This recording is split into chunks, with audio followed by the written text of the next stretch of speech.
안녕하세요. 여러분의 사연 담긴 여러 이야기들을 들려드리고 있는 인생 수필관입니다.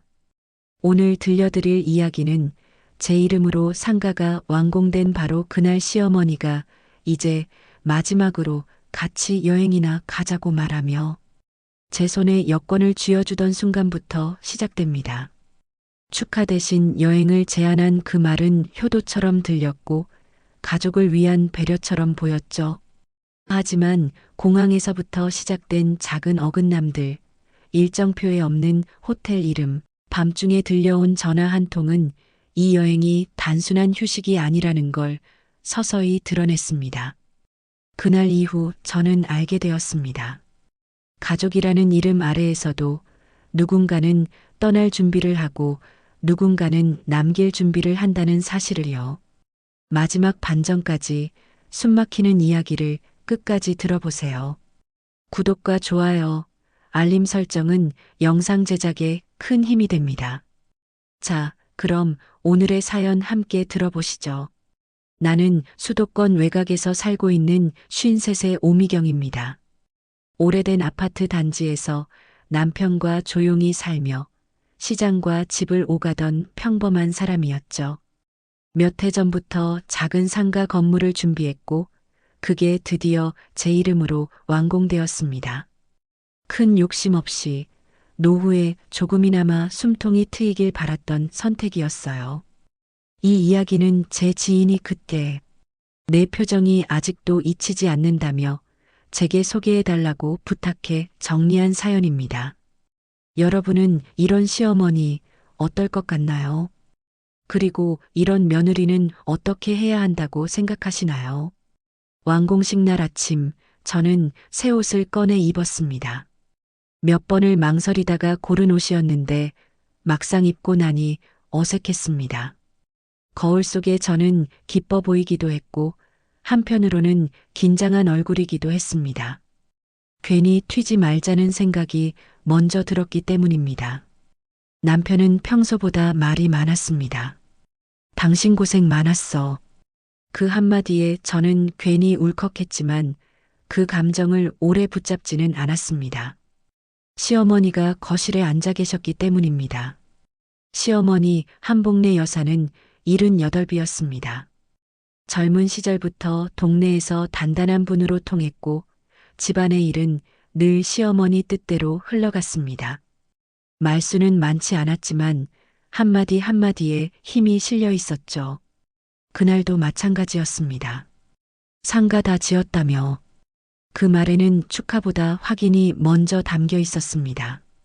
저는 고개를 숙여 네, 어머니라고 답했습니다. 시어머니는 잠시 제 얼굴을 바라보더니 뜻밖의 말을 꺼냈습니다. 이제 다 했으니 여행이나 가자. 순간 집안이 잠시 조용해졌습니다. 남편은 반색했고 저는 당황했습니다. 완공식도 끝나지 않았는데 여행 이야기라니요. 시어머니는 말을 이어갔습니다. 효도라고 생각해. 나도 나이가 있고. 그 말은 부드러웠지만 거절하기 어려운 무게가 있었습니다. 저는 무슨 말을 해야 할지 몰라 웃으며 고개만 끄덕였습니다. 그날 오후 완공식은 무사히 끝났습니다. 세입자 대표가 인사를 건넸고 관리업체 직원이 서류를 설명했습니다. 모두 제 이름을 불렀고 저는 그 이름이 낯설게 느껴졌습니다. 기쁨보다 부담이 먼저 다가왔기 때문입니다. 집으로 돌아오는 길에 시어머니는 다시 여행 이야기를 꺼냈습니다. 일정은 내가 다 짜놨다. 그 말에 저는 순간 멈칫했습니다. 여행이라면 보통 상의부터 하지 않나요? 하지만 시어머니의 말투에는 이미 결정이 끝났다는 기색이 담겨 있었습니다. 저녁 식탁에서 시어머니는 제 여권을 내밀었습니다. 언제 챙겼는지 알 수 없었습니다. 잃어버리면 안 된다. 그 말과 함께 여권을 제 손에 쥐어주는데 묘하게 차가운 느낌이 들었습니다. 남편은 웃으며 말했습니다. 어머니가 이렇게 신경 써주시는데 잘 다녀오자. 그 말에 저는 더 이상 아무 말도 하지 못했습니다. 괜히 분위기를 깨는 며느리가 되고 싶지 않았습니다. 밤이 되어 방에 들어와 여권을 다시 펼쳐보았습니다. 사진 속의 제 얼굴은 지금보다 조금 더 어렸고 덜 지쳐 보였습니다. 여행이니까 괜히 예민해지는 거야. 저는 스스로를 그렇게 다독였습니다. 하지만 마음 한구석에서는 설명할 수 없는 불편함이 자라나고 있었습니다. 여행 일정표를 보니 하루가 통째로 비어 있는 날이 있었습니다. 숙소 이름도 처음 듣는 곳이었고 위치는 시내에서 꽤 떨어져 있었습니다. 시골이라서 조용하겠지. 저는 또 한 번 스스로를 설득했습니다. 잠자리에 들기 전 시어머니 방에서 불이 늦게까지 꺼지지 않았습니다. 작은 그림자가 문틈으로 비쳤고 저는 괜히 그쪽을 바라보다가 고개를 돌렸습니다. 그날 밤 잠은 쉽게 오지 않았습니다. 여행이라는 단어가 머릿속에서 자꾸 다른 의미로 변해가고 있었기 때문입니다. 그때는 몰랐습니다. 이 여행이 제 삶의 방향을 완전히 바꿔놓을 거라는 거요. 그리고 효도라는 말 뒤에 숨겨진 진짜 의도가 아주 가까운 곳에서 저를 기다리고 있었다는 것도요. 여행 출발 당일 아침, 저는 평소보다 1시간이나 일찍 눈을 떴습니다. 알람이 울리기도 전에 눈이 떠졌다는 건 몸이 이미 긴장하고 있었다는 뜻이겠죠. 부엌에서 물을 끓이며 창밖을 보는데 동네가 유난히 조용해 보였습니다. 아침 장사를 준비하는 분식집도 신문을 가지러 나오는 이웃도 아직 보이지 않았습니다. 마치 이 동네만 시간이 멈춘 것처럼 느껴졌습니다. 거실로 나오니 시어머니는 이미 여행 가방을 정리하고 계셨습니다. 크지도 작지도 않은 가방이었지만 안에 무엇이 들어있는지는 짐작하기 어려웠습니다. 반면 제 가방은 유난히 가벼웠습니다. 며칠만 다녀오면 된다는 시어머니의 말만 믿고 최소한으로 챙겼기 때문입니다. 그 선택이 나중에 이렇게 불안으로 돌아올 줄은 그때 몰랐습니다. 남편은 평소처럼 느긋했습니다. 여행 가는 거니까 좀 편하게 생각해. 그 말에 저는 웃으며 고개를 끄덕였지만 마음은 전혀 편하지 않았습니다. 완공식 이후로 시어머니의 말투와 행동 하나하나가 계속 떠올랐기 때문입니다. 특히 일정은 내가 다 짜놨다는 말이 자꾸 귓가에 맴돌았습니다. 공항으로 가는 길, 시어머니는 제 옆자리에 앉았습니다. 남편은 앞좌석에 앉아 있었고 자연스럽게 자리가 갈라졌습니다. 우연이라고 하기엔 너무 자연스러운 배치였습니다. 시어머니는 차창 밖을 보며 말없이 시간을 보냈고 저는 괜히 말을 꺼내지 못했습니다. 차 안에는 라디오 소리만 잔잔하게 흐르고 있었습니다. 공항에 도착하자 사람들의 발걸음 소리와 안내 방송이 한꺼번에 들려왔습니다. 저는 그제야 정말 여행을 가는구나라는 실감이 들었습니다. 하지만 그 실감은 곧 다른 감정으로 바뀌었습니다. 시어머니가 제 여권과 항공권을 자연스럽게 받아갔기 때문입니다. 내가 들고 있을게. 그 말은 배려처럼 들렸지만 제 손이 비어있는 느낌이 들었습니다. 체크인 과정에서도 시어머니는 제 곁을 떠나지 않았습니다. 남편은 잠시 화장실에 다녀온다며 자리를 비웠고 그 사이 저는 시어머니와 단둘이 서 있었습니다. 그 상황이 이상하게 오래 느껴졌습니다. 시어머니는 직원에게 좌석 배치를 확인하며 몇 가지를 조정했고 저는 그 내용을 정확히 듣지 못했습니다. 다만 제 이름이 반복해서 불리는 건 들을 수 있었습니다. 탑승 게이트 앞에서 남편은 자연스럽게 다른 가족들과 이야기를 나누고 있었습니다. 그 사이 시어머니는 제 손목을 살짝 잡으며 말했습니다. 사람 많을 땐 떨어지면 안 된다. 그 말에 저는 고개를 끄덕였지만 마음속에서는 왜 나만? 이라는 질문이 떠올랐습니다. 그 질문은 곧 사라졌지만 완전히 없어지지는 않았습니다. 비행기에 올라타자 제 좌석은 시어머니 바로 옆이었습니다. 남편은 통로 건너편 한 줄 앞에 앉아 있었습니다. 가족여행이라고 하기엔 묘하게 분리된 구조였습니다. 시어머니는 안전벨트를 매며 제 손을 한 번 더 확인하듯 바라봤습니다.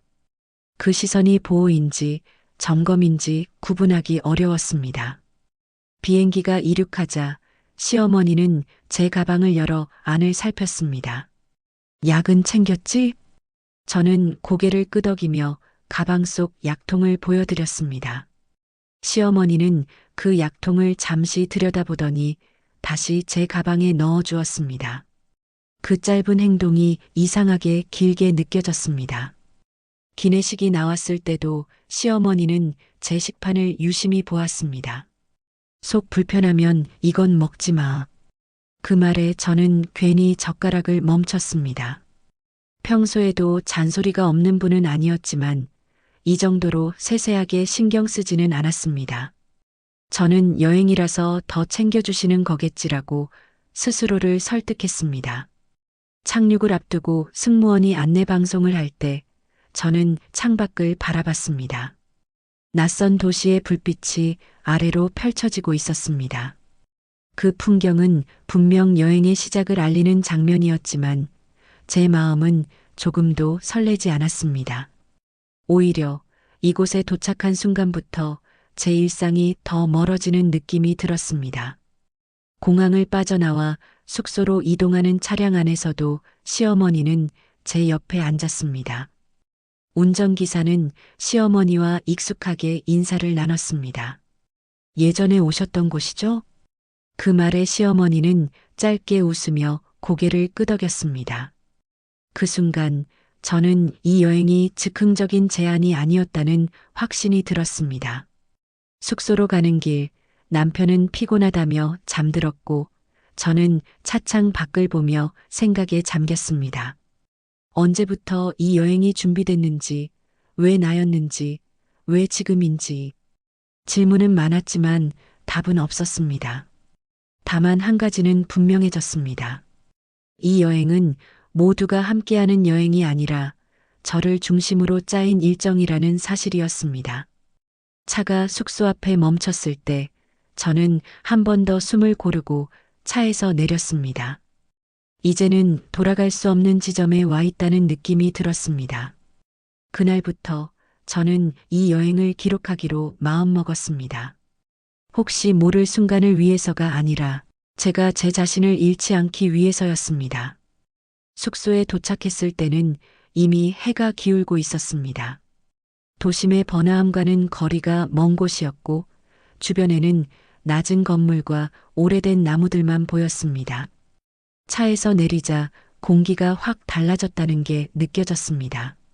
습하고 조용했고 사람의 기척이 거의 없었습니다. 로비는 작았고 프런트 데스크 뒤에 앉아있던 직원은 시어머니를 보자마자 고개를 깊이 숙였습니다. 처음 보는 장면은 아니었지만 그 인사가 유난히 익숙해 보여서 마음이 걸렸습니다. 시어머니는 제 쪽을 힐끗 보며 전에 몇 번 와봤던 곳이라고 짧게 말했습니다. 그 말이 설명처럼 들리지 않고 이미 정해진 사실을 확인하는 것처럼 느껴졌습니다. 객실로 올라가는 동안 휴대전화를 확인해 봤습니다. 신호가 약했습니다. 와이파이는 연결됐다가 끊어지기를 반복했습니다. 시어머니는 그걸 보고는 여긴 원래 그래라고 말했습니다. 마치 불편함이 당연하다는 듯한 말투였습니다. 방은 생각보다 넓었지만 창문이 크지 않았습니다. 바깥 풍경은 나무와 담장뿐이었고 길이 보이지 않았습니다. 문득 숨이 막히는 느낌이 들었습니다. 여행지의 설렘보다는 어디에 들어와 갇힌 기분에 가까웠습니다. 짐을 풀려고 가방을 열자 시어머니가 제 손을 잠시 멈추게 했습니다. 약부터 정리하자. 그 말에 저는 고개를 끄덕이며 약통을 꺼냈습니다. 시어머니는 약의 이름과 복용 시간을 하나하나 확인했습니다. 그 모습은 배려처럼 보였지만 어딘가 점검 같았습니다. 남편은 방 한쪽 소파에 앉아 바로 잠들어 버렸습니다. 이동으로 피곤했을 테고 그게 이상하진 않았습니다. 하지만 그 순간부터 방 안의 분위기가 바뀌었습니다. 시어머니와 저 둘만 남은 공간이 되었기 때문입니다. 오늘은 밖에 나가지 말자. 시어머니가 말했습니다. 저는 이유를 묻지 않았습니다. 이미 묻지 않는 쪽이 더 편해진 상태였으니까요. 대신 고개만 끄덕였습니다. 저녁은 룸서비스로 나왔습니다. 메뉴는 시어머니가 정한 것이었습니다. 자극적이지 않은 음식이었지만 제 접시만 따로 놓였습니다. 이건 내가 먹기엔 좀 세. 그 말에 저는 젓가락을 들고도 쉽게 움직이지 못했습니다. 식사를 하는 동안 시어머니는 제 상태를 유심히 살폈습니다. 몇 번이나 속은 괜찮니라고 물었습니다. 그 질문이 반복될수록 저는 괜히 제 몸 상태를 더 의식하게 되었습니다. 평소엔 아무렇지 않던 작은 증상도 크게 느껴졌습니다. 식사가 끝난 뒤 시어머니는 제게 약을 건넸습니다. 정해진 시간보다 조금 이른 시각이었습니다. 오늘은 이동도 했으니까. 그 말에 저는 약을 받아들었습니다. 손바닥 위의 알약이 이상하게 무겁게 느껴졌습니다. 밤이 되자 시어머니는 일정을 다시 한번 확인하자고 했습니다. 프린트된 일정표에는 비어있는 시간이 많았습니다. 특히 이틀째 되는 날 오후는 아무 내용도 없었습니다. 제가 조심스럽게 묻자 시어머니는 쉬는 날이라고만 답했습니다. 그 대답은 설명이 아니라 종결처럼 들렸습니다. 잠자리에 들기 전 저는 혼자 화장실에 들어가 문을 잠갔습니다. 거울 속 제 얼굴은 평소보다 창백해 보였습니다. 괜히 예민한 거야. 속으로 그렇게 말해보았지만 마음은 가라앉지 않았습니다. 불을 끄고 누웠을 때 시어머니는 아직 잠들지 않은 듯 보였습니다. 휴대전화를 들고 조용히 무언가를 확인하는 모습이 어둠 속에서도 보였습니다. 저는 눈을 감은 채 숨소리만 고르고 있었습니다. 혹시라도 깨어 있다는 걸 들키고 싶지 않았습니다. 얼마나 시간이 지났을까요? 시어머니가 조용히 자리에서 일어나는 기척이 들렸습니다. 문이 살짝 열리고 복도 쪽으로 나가는 발소리가 들렸습니다. 그 순간 저는 눈을 떴습니다. 곧이어 낮은 목소리가 들려왔습니다. 전화 통화였습니다. 내용은 잘 들리지 않았지만 몇 단어가 또렷하게 귀에 박혔습니다. 일정은 그대로. 이틀이면 충분해. 그리고 이번엔 확실히 정리해야지. 심장이 빠르게 뛰기 시작했습니다. 그 말들이 누구를 향한 건지 굳이 묻지 않아도 알 것 같았습니다. 시어머니는 잠시 후 아무 일 없다는 듯 방으로 돌아왔습니다. 그리고는 제 쪽을 힐끗 보며 조용히 누웠습니다. 그날 밤 저는 거의 잠을 이루지 못했습니다. 눈을 감으면 방 안의 공기가 더 무겁게 느껴졌습니다. 이곳에서는 규칙이 달랐습니다. 누가 움직이고 누가 쉬고 누가 결정하는지 그 규칙의 중심에 시어머니가 있다는 사실이 분명해졌습니다. 아침이 오기 전 저는 마음속으로 결심했습니다. 이 여행을 더 이상 그냥 넘기지 않겠다고요. 설령 아무 일도 일어나지 않더라도 제가 느낀 이 불편함만큼은 기록해 두겠다고요. 이 낯선 규칙 속에서 스스로를 지키기 위해서였습니다. 아침에 눈을 떴을 때 저는 밤새 한숨도 못 잔 사람처럼 몸이 무거웠습니다. 눈을 뜨자마자 가장 먼저 확인한 건 옆자리였습니다. 남편은 깊이 잠들어 있었고 시어머니의 자리는 비어 있었습니다. 이상하게도 그 빈자리가 크게 느껴졌습니다. 마치 누군가 먼저 움직였다는 흔적처럼요. 세면대 앞에 서서 얼굴을 씻으며 거울을 보았습니다. 눈밑은 짙게 꺼져 있었고 얼굴빛도 칙칙했습니다. 여행 와서 왜 이렇게 긴장하고 있지? 스스로에게 그렇게 묻고는 물을 한 번 더 끼얹었습니다. 아무 일도 없다는 듯 행동해야 한다고 마음먹었습니다. 거실로 나오니 시어머니는 이미 아침을 준비하고 계셨습니다. 죽과 따뜻한 차, 그리고 제 약통이 가지런히 놓여 있었습니다. 집이 아니라 병실처럼 정돈된 풍경이었습니다. 시어머니는 저를 보며 미소를 지었습니다. 어젯밤의 통화 따위는 없었다는 얼굴이었습니다. 잠은 좀 잤니? 저는 잠시 망설이다가 네라고 답했습니다. 거짓말이었지만 굳이 설명하고 싶지 않았습니다. 시어머니는 더 묻지 않았고 그 침묵이 오히려 더 무거웠습니다.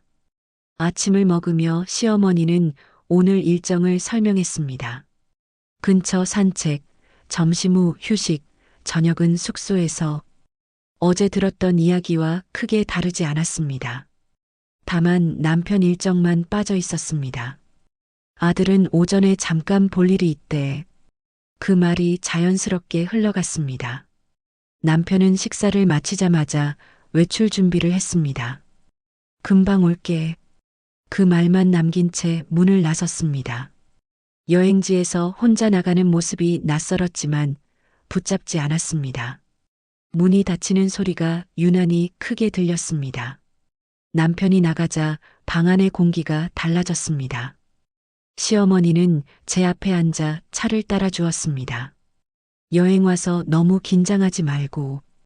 그 말은 위로처럼 들렸지만 저는 고개만 끄덕였습니다. 말을 보태고 싶지 않았습니다. 오전 산책은 짧게 끝났습니다. 숙소 주변을 한 바퀴 도는 정도였고 마주치는 사람도 거의 없었습니다. 시어머니는 제 걸음을 유심히 살폈고 몇 번이나 상태를 물었습니다. 그럴수록 제 몸보다 마음이 더 불편해졌습니다. 괜히 숨을 크게 쉬게 됐습니다. 점심 무렵 저는 잠시 쉬고 싶다고 말했습니다. 시어머니는 로비에 다녀오겠다며 방을 나섰습니다. 문이 닫히자 그제야 숨이 조금 트이는 느낌이 들었습니다. 침대에 누워 눈을 붙이려 했습니다. 하지만 완전히 잠들지는 못했습니다. 얼마 지나지 않아 복도에서 발소리가 들렸습니다. 익숙한 발걸음이었습니다. 시어머니였습니다. 그때서야 문이 완전히 닫히지 않았다는 걸 깨달았습니다. 낮은 목소리가 들려왔습니다. 전화 통화였습니다. 어젯밤보다 또렷했고 숨길 생각도 없어 보였습니다. 응, 일정은 그대로야. 잠시 침묵 뒤 시어머니는 말을 이었습니다. 이틀이면 충분해. 제 심장이 쿵 내려앉았습니다. 저는 이불을 덮은 채 숨을 죽였습니다. 귀가 저절로 열렸습니다. 몸 상태는 내가 보고 있어. 그 말이 제 귀를 찔렀습니다. 통화 상대가 누구인지는 알 수 없었습니다. 하지만 이 대화가 여행 이야기가 아니라는 건 분명했습니다. 돌아가면 정리하면 되지. 괜히 길게 끌 필요 없어. 시어머니의 말투는 너무도 차분했습니다. 일상의 결정처럼 담담했습니다. 통화가 끝나고 발소리가 멀어졌습니다. 문이 닫히는 소리가 들렸고 복도는 다시 조용해졌습니다. 그제야 저는 눈을 떴습니다. 손바닥에는 식은땀이 가득했고 숨이 가빴습니다. 내가 잘못 들은 걸까? 하지만 들은 말들이 너무 분명했습니다. 잠시 후 시어머니는 아무 일 없다는 듯 방으로 돌아왔습니다. 미경아, 물 좀 마셔. 그 말에 저는 컵을 받아들었습니다. 손이 떨려 물이 살짝 넘쳤지만 시어머니는 못 본 척했습니다. 그 무심함이 오히려 더 날카롭게 느껴졌습니다. 오후가 되어 남편이 돌아왔습니다. 평소와 다를 것 없는 얼굴이었습니다. 저는 그 얼굴을 보며 망설였습니다. 이 모든 걸 지금 말해야 할지 아니면 조금 더 지켜봐야 할지 말 한마디로 모든 게 달라질 것 같았습니다. 그날 밤 저는 화장실에서 작은 수첩을 꺼냈습니다. 여행 전에 챙겨두었던 메모장이었습니다. 날짜와 시간, 들은 말을 조심스럽게 적어 내려갔습니다. 손글씨가 흔들렸지만 멈추지 않았습니다. 이건 기록이자 제 스스로를 붙잡는 방법이었습니다. 그날 이후 저는 더 이상 스스로를 속이지 않기로 했습니다. 이 여행은 단순한 효도가 아니었습니다.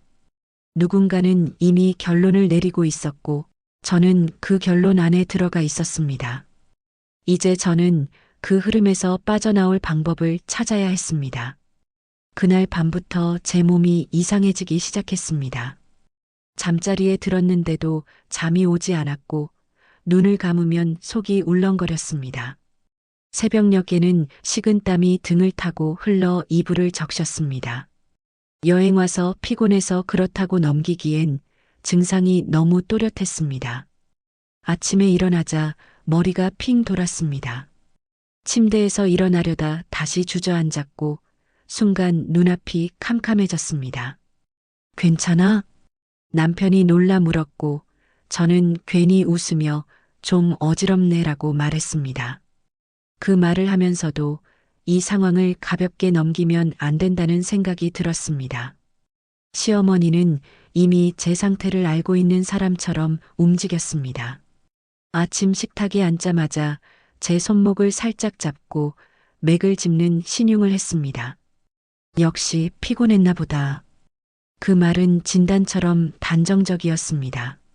저는 손을 빼며 괜찮아요라고 말했지만 제 말은 공중에서 힘없이 흩어졌습니다. 식사는 전날과 비슷했습니다. 자극 없는 음식, 적은 양, 그리고 제 앞에만 놓인 약. 시어머니는 약 봉투를 열어 제 손에 쥐어주며 말했습니다. 오늘은 이걸 먼저 먹어. 정해진 시간보다 조금 이른 시각이었습니다. 저는 잠시 약을 내려다봤습니다. 하얀 알약과 갈색 캡슐이 손바닥 위에 나란히 놓여 있었습니다. 평소에 먹던 약과 크게 다르지 않아 보였지만 그날은 유독 손이 움직이지 않았습니다. 시어머니의 시선이 제 손에 고정돼 있다는 걸 느낄 수 있었습니다. 결국 저는 물을 마시며 약을 삼켰습니다. 약을 먹고 나서부터 속이 더 불편해졌습니다. 위가 조여오는 느낌이 들었고 숨이 조금 가빠졌습니다. 남편은 병원에 가볼까라고 했지만 시어머니가 먼저 나섰습니다. 여행지 병원은 불편해. 조금만 쉬면 나아질 거야. 그 말에 남편은 고개를 끄덕였고 저는 그 결정에서 배제된 느낌이 들었습니다. 점심 무렵 저는 혼자 화장실에 들어가 문을 잠갔습니다. 세면대에 기대어 숨을 고르는데 손끝이 저릿저릿했습니다. 거울 속 제 얼굴은 낯설 정도로 창백했습니다. 이건 단순한 피로가 아니라는 확신이 들었습니다. 몸이 먼저 위험을 감지하고 있는 것 같았습니다. 방으로 돌아와 가방을 열었습니다. 혹시나 하는 마음에 약 봉투를 다시 확인했습니다. 겉으로 보기엔 평범했지만 봉투 안쪽에 작은 표시가 있는 걸 발견했습니다. 제가 처음 보던 표시였습니다. 그 순간 심장이 세게 뛰기 시작했습니다. 저는 가방에서 작은 수첩을 꺼냈습니다. 어젯밤 적어두었던 기록 옆에 오늘의 증상을 추가로 적었습니다. 복용 시간, 증상, 느낌까지 하나하나 적어 내려갔습니다. 이 기록이 나중에 필요해질 거라는 예감이 들었습니다. 그리고 그 예감은 틀리지 않을 것 같았습니다. 오후가 되자 증상은 더 분명해졌습니다. 손이 떨렸고 물을 마셔도 갈증이 가시지 않았습니다. 시어머니는 제 상태를 보며 잠깐 누워 있어라고 말했습니다. 그 말은 배려 같았지만 저는 오히려 불안해졌습니다. 누워 있으라는 말이 가만히 있으라는 지시처럼 들렸기 때문입니다. 남편은 오후 내내 전화를 받느라 바빴습니다. 어디에선가 계속 연락이 오는 듯 보였습니다. 저는 그 통화가 끝나기만을 기다렸다가 조심스럽게 말을 꺼냈습니다. 여보, 나 몸이 좀 이상해. 남편은 잠시 저를 보더니 조금만 더 지켜보자고 말했습니다. 그 대답에 저는 혼자가 되었습니다. 해가 질 무렵 저는 더 이상 참기 힘들어졌습니다. 숨을 크게 쉬어도 가슴이 답답했고 다리에 힘이 풀렸습니다. 그때 방문을 두드리는 소리가 났습니다. 호텔 직원이었습니다. 시어머니가 부탁했다며 물과 수건을 가져왔습니다. 직원은 제 얼굴을 보고 잠시 멈칫했습니다. 그리고 낮은 목소리로 괜찮으세요? 라고 물었습니다. 그 짧은 질문이 그날 처음으로 누군가가 제 상태를 진짜로 묻는 말처럼 느껴졌습니다. 저는 고개를 끄덕였지만 눈빛으로는 아니라고 말하고 있었습니다. 직원이 나가려다 다시 돌아서며 조용히 말했습니다. 혹시 필요하시면 프런트로 연락 주세요. 그 말에는 규정 이상의 온기가 담겨 있었습니다. 문이 닫히고 나서 저는 그 말의 의미를 곱씹었습니다. 이곳에서 완전히 고립된 건 아니라는 작은 희망이 생겼습니다. 밤이 되자 시어머니는 다시 약을 권했습니다. 아까보다 얼굴이 더 안 좋아 보여. 그 말과 함께 약을 내밀었습니다. 저는 그 약을 받으며 처음으로 명확한 공포를 느꼈습니다. 이건 더 이상 의심이 아니었습니다. 저는 약을 삼키는 척하며 물만 마셨습니다. 그리고 약을 혀 밑에 숨겼다가 화장실에서 몰래 버렸습니다. 그 행동을 하면서 손이 떨렸지만 멈출 수 없었습니다. 이건 반항이 아니라 생존이었습니다. 그날 밤 저는 거의 잠을 이루지 못했습니다. 시어머니의 작은 움직임에도 눈이 떠졌고 숨소리 하나하나에 신경이 곤두섰습니다. 이제 분명해졌습니다. 이 여행은 저를 위한 시간이 아니었습니다. 그리고 저는 더 이상 아무것도 모르는 사람처럼 굴 수 없었습니다. 몸이 먼저 무너진 이날은 제가 이 상황을 정면으로 마주해야 한다는 신호였습니다. 다음에는 기록만이 아니라 증거가 필요해질 거라는 것도요. 몸이 조금 가라앉은 건 새벽이 가까워졌을 무렵이었습니다. 약을 삼키지 않은 덕분인지 아니면 단순히 탈진한 탓인지 구분할 수는 없었지만 숨이 막히는 느낌은 한결 덜했습니다. 하지만 마음은 더 또렷해졌습니다. 이제는 애써 모른 척할 수 있는 단계가 아니라는 걸 제 몸이 먼저 알려주고 있었습니다. 새벽 5시쯤 저는 조심스럽게 일어나 화장실로 들어갔습니다. 불을 켜지 않고 작은 스탠드만 켰습니다. 가방 깊숙이 숨겨두었던 수첩을 꺼내 펼쳤습니다. 날짜별로 적어둔 메모들이 빼곡히 이어져 있었습니다. 출발 전 시어머니의 말투, 공항에서의 행동, 숙소에서의 규칙, 그리고 어젯밤과 오늘의 증상까지 그 기록을 한 줄씩 읽어내려가는데 이상하게도 두려움보다 정리가 되는 느낌이 들었습니다. 이건 우연이 아니다. 머릿속에서 그 문장이 또렷하게 자리 잡았습니다. 흩어져 있던 조각들이 하나의 선으로 이어지는 느낌이었습니다. 그리고 그 선의 끝에는 늘 시어머니가 서 있었습니다. 저는 휴대전화를 꺼내 그동안 찍어두었던 사진을 확인했습니다. 약봉투, 일정표, 숙소 이름, 날짜가 찍힌 영수증들. 무심코 남겨둔 것들이었지만 이제는 의미가 달라 보였습니다. 특히 약봉투 안쪽에 찍힌 작은 표시를 다시 확대해 보았을 때 심장이 세게 뛰었습니다. 분명 제 평소 약에서는 보지 못했던 표시였습니다. 아침이 되자 시어머니는 어김없이 제 상태를 먼저 물었습니다. 어때, 좀 나아졌니? 저는 최대한 평소처럼 고개를 끄덕이며 조금요라고 답했습니다. 그 순간 시어머니의 눈빛이 아주 잠깐 흔들리는 걸 봤습니다. 확신인지 계산인지 알 수 없는 짧은 흔들림이었습니다.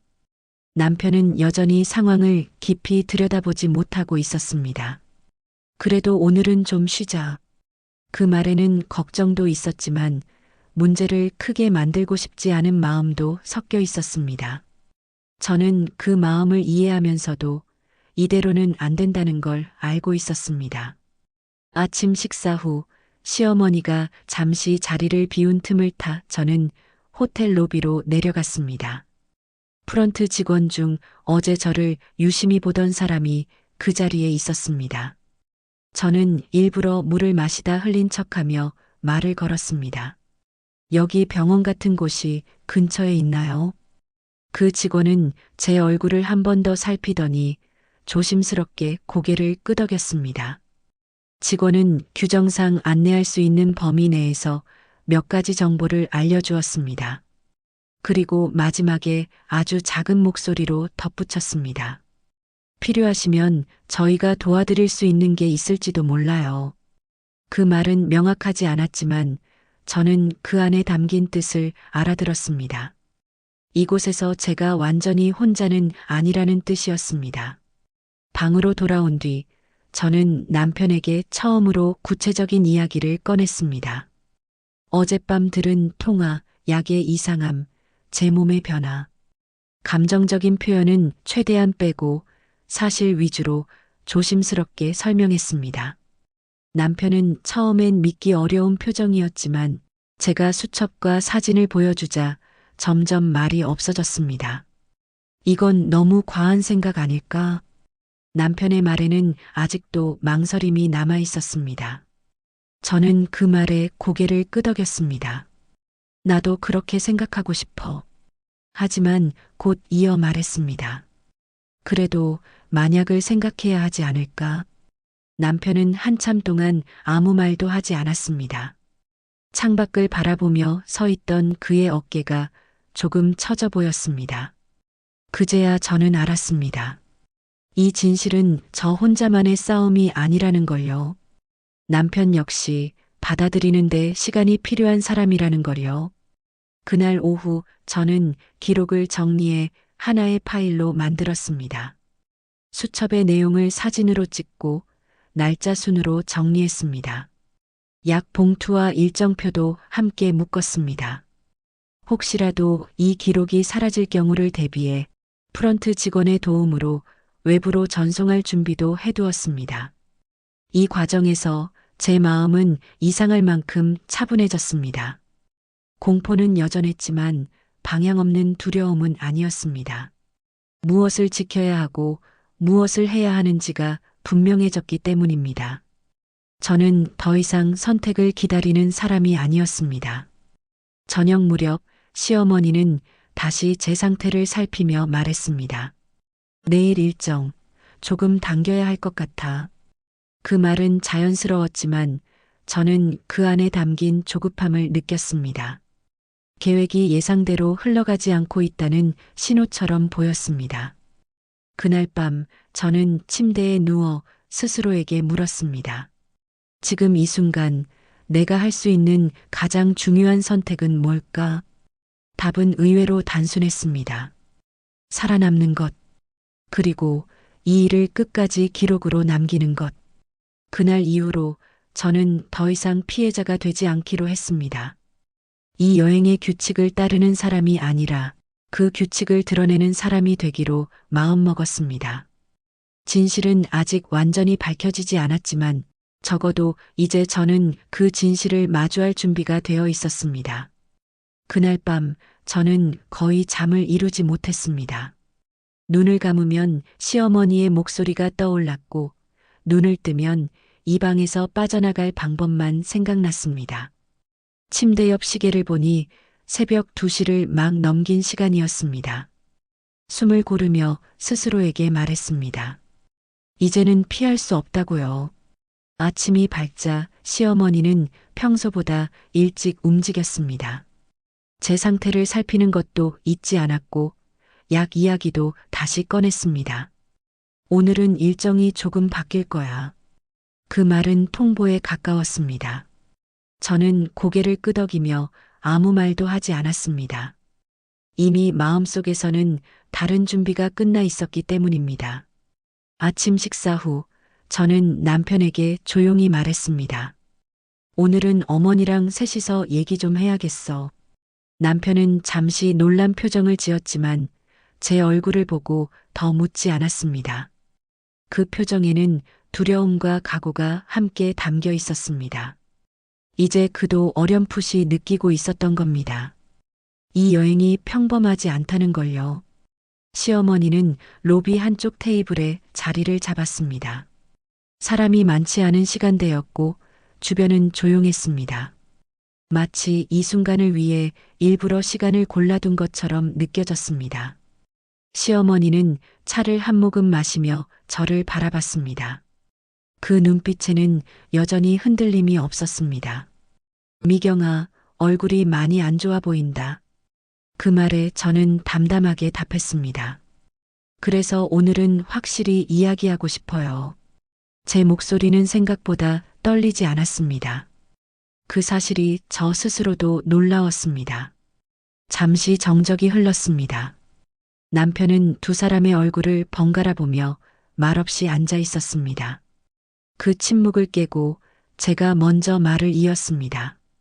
이 여행 단순한 효도가 아니죠. 그 말에 시어머니의 눈썹이 아주 살짝 움직였습니다. 무슨 소리냐? 시어머니의 목소리는 낮고 차분했습니다. 저는 준비해둔 수첩을 꺼내 테이블 위에 올려놓았습니다. 날짜와 시간, 들은 말과 행동들이 정리된 기록이었습니다. 그 위에 약 봉투 사진과 일정표 사본도 함께 놓았습니다. 이틀이면 충분하다고 하셨죠. 몸 상태는 어머니가 보고 계신다고도 하셨고요. 제가 조용히 말을 이어가자 남편의 얼굴이 점점 굳어갔습니다. 그제야 그는 자신이 무엇을 외면하고 있었는지 깨닫는 듯 보였습니다. 시어머니는 한동안 아무 말도 하지 않았습니다. 기록을 내려다보던 시선이 이내 제 얼굴로 옮겨왔습니다. 그리고는 아주 낮은 한숨을 내쉬었습니다. 너 많이 예민해졌구나. 그 말은 부정이 아니라 방향을 틀려는 시도처럼 들렸습니다. 저는 고개를 저었습니다. 예민해서가 아니라 살아있기 위해서요. 그 말이 제 입에서 나오는 순간 가슴이 세게 뛰었습니다.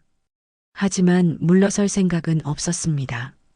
그제야 시어머니는 등을 의자에 기대며 말했습니다.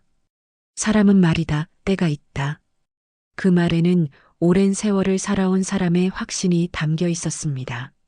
약해질 때 정리해야 할 것도 있는 거야. 그 말을 듣는 순간 남편이 자리에서 일어났습니다. 어머니, 그게 무슨 말이에요? 남편의 목소리는 떨리고 있었습니다. 시어머니는 아들을 바라보며 고개를 저었습니다. 너는 아직 몰라. 그 말은 단호했고 차가웠습니다. 저는 그 장면을 보며 알았습니다. 이건 저 하나만의 싸움이 아니라는 걸요. 시어머니는 가족을 보호한다고 믿었지만 그 보호는 선택된 사람만을 위한 것이었습니다. 그때 프런트 직원이 다가왔습니다. 저를 향해 조심스럽게 고개를 끄덕였습니다. 이미 제가 요청해둔 신호가 전달된 상태였습니다. 그 순간 시어머니의 표정이 처음으로 크게 흔들렸습니다. 이럴 필요까지는 없잖니. 시어머니의 말에는 처음으로 조급함이 묻어났습니다.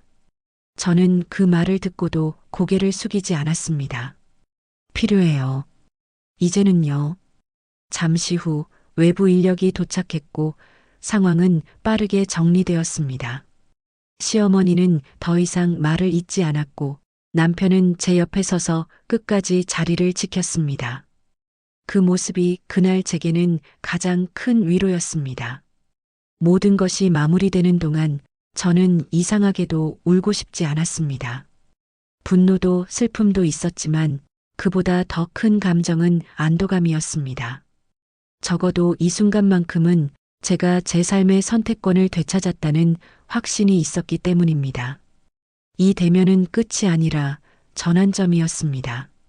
오래 숨겨졌던 계획은 드러났고 되돌릴 수는 없었지만 멈출 수는 있었습니다. 이제 남은 건 이 모든 일의 이유를 살아내는 일이었습니다. 한국으로 돌아오는 비행기 안에서 저는 창밖을 오래 바라보고 있었습니다. 같은 노선, 같은 창가 자리였지만 출발할 때와는 전혀 다른 마음이었습니다.